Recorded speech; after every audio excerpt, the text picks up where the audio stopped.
show me the way.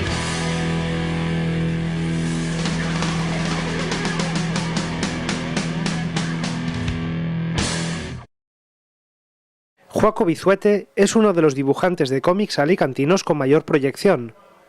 Hoy conocemos su sólida trayectoria en la comarca alternativa. El primer trabajo profesional que realicé para los cómics fue, bueno, no lo realicé directamente, pero lo presenté a un concurso, fue el concurso del Víbora, de la revista El Víbora, y bueno, salió premiado como segundo premio de guión, primer premio de, bueno, llevó un par de galardones y lo publicó El Víbora cuando todavía existía. Esa fue la primera aparición del personaje que luego hice en el Víbora también, del Resentido. Las dos revistas de cómics españolas que más seguí en el momento en que habían revistas de cómics eran El Víbora y El Cairo. Eran aquellas dos revistas que estaban peleadas y tal, como con dos líneas temáticas distintas, pero que en el fondo se parecían mucho y eran estupendas las dos. Habían la parte más viborera, que era aquello de, bueno, pues tratar el sexo de una forma bastante natural, desenfadada, sin andar buscando, sin andar tapando tetas, por así decir. Y luego la otra línea del Cairo, que sí, que era tenía más refinamiento y sobre todo una ironía, yo creo que mayor que el Víbora, que iba más directa al grano. Pues cuando empecé a publicar cómics, con aquello del Resentido, el Víbora y demás, estaba en Valencia, estaba estudiando Bellas Artes, y en Valencia en ese momento había una camarilla de jóvenes dibujantes, entre los cuales pues se contaba Sergio Córdoba, Jordi Bayarri, Víctor Santos, toda la gente que ha formado, Joan Marín, toda la gente que ha formado Siete Monos, que formó Siete Monos y ahora cada uno ha despuntado por solitario haciendo cómics. Y la verdad es que nos juntábamos y aquello fue muy nutritivo para todos. Yo creo que tratar entre nosotros, hablar, enseñarnos los cómics, fue una época que recuerdo con mucho cariño.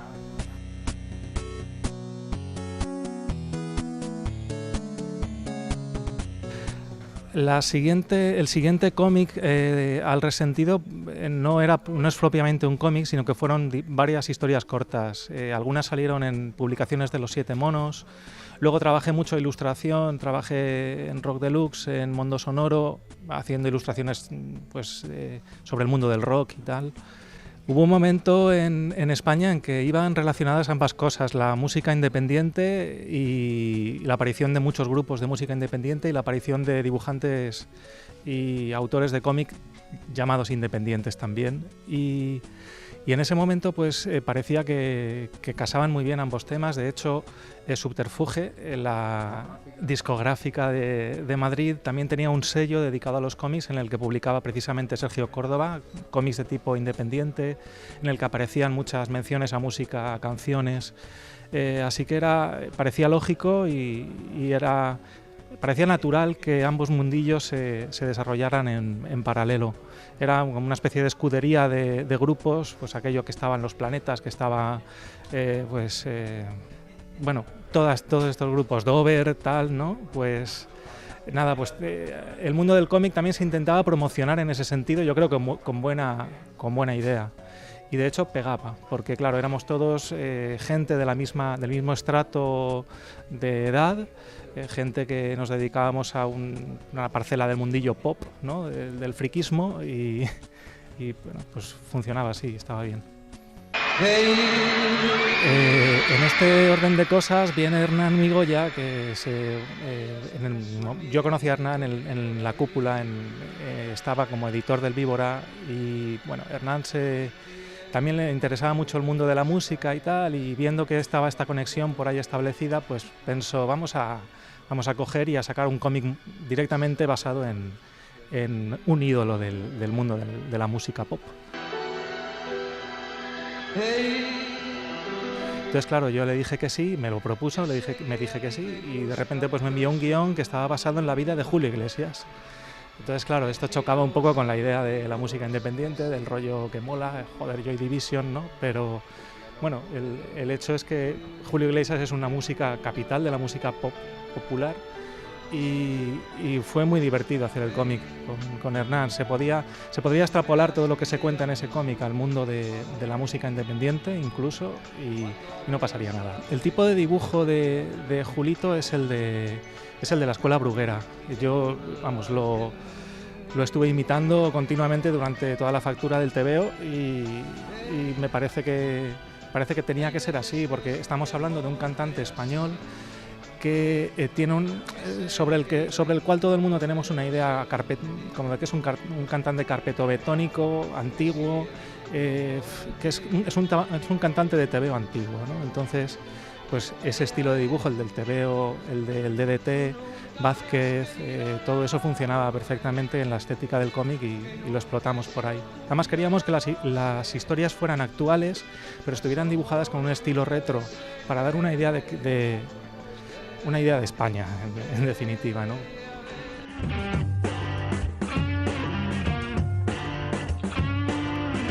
El siguiente álbum de cómic que apareció ya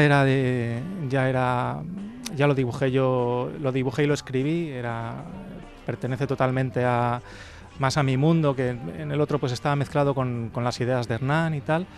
Y bueno, se titula El experimento, apareció pues un par de años después que Julito, y es una cosa diferente, tiene una parte pop también muy, muy acentuada, porque está basada en dibujos en los mundos del cómic norteamericano de los años 60-70, el mundo del cómic de los superhéroes, la ciencia ficción, fantasía, pero claro, desde un punto de vista diferente al que supongo que se espera cuando uno se enfrenta a ese mundo.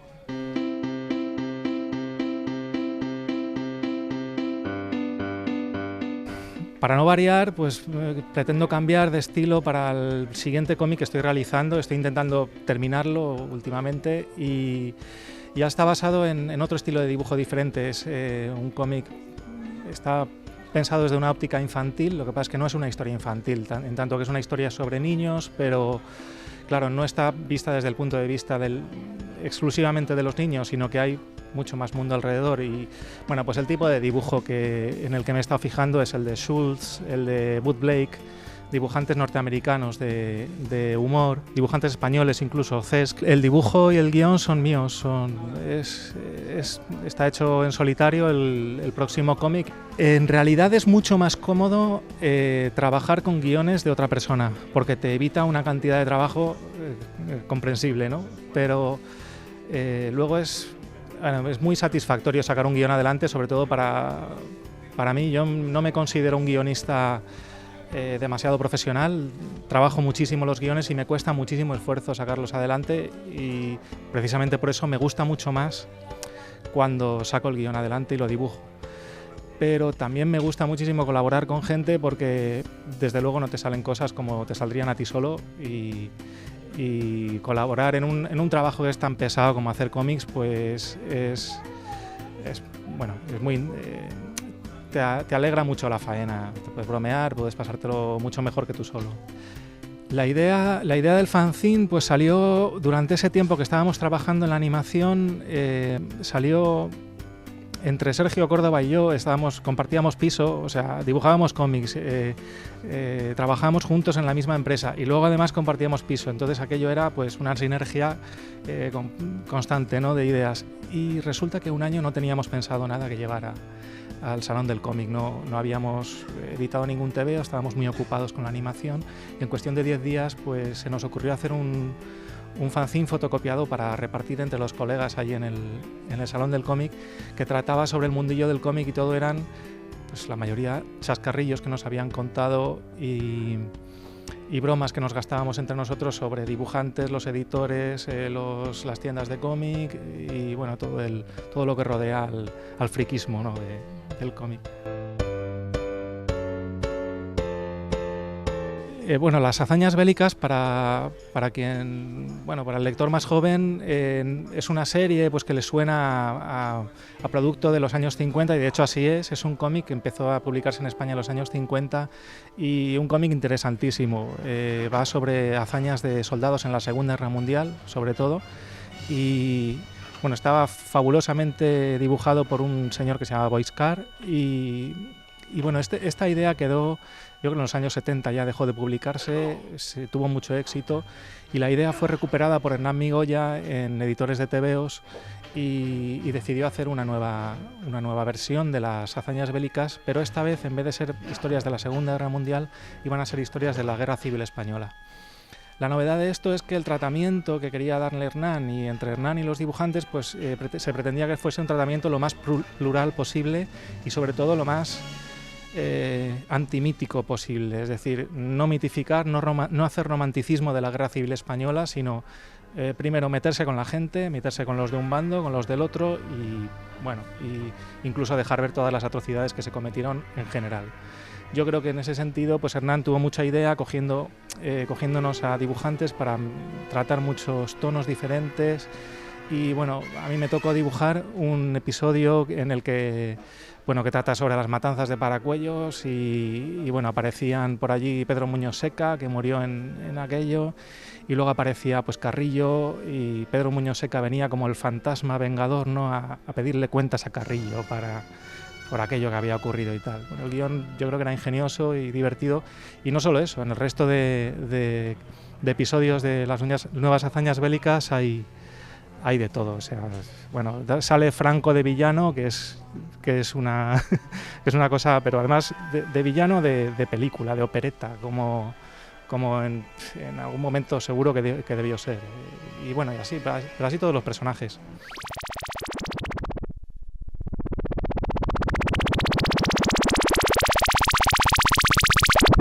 La recomendación de entre la librería de Ateneo que voy a hacer es Sin palabras, de Cesc.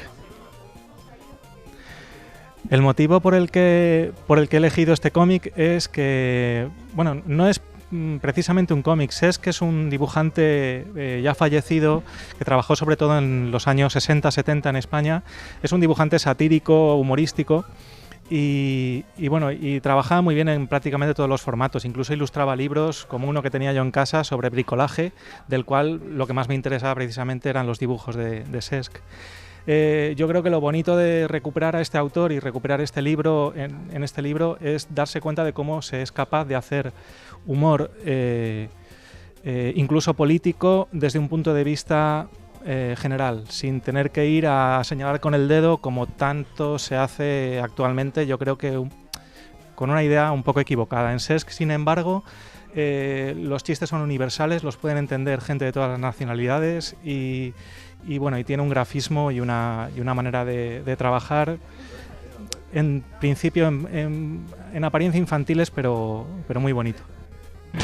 Pues adiós, leed de todo, pero cómics también.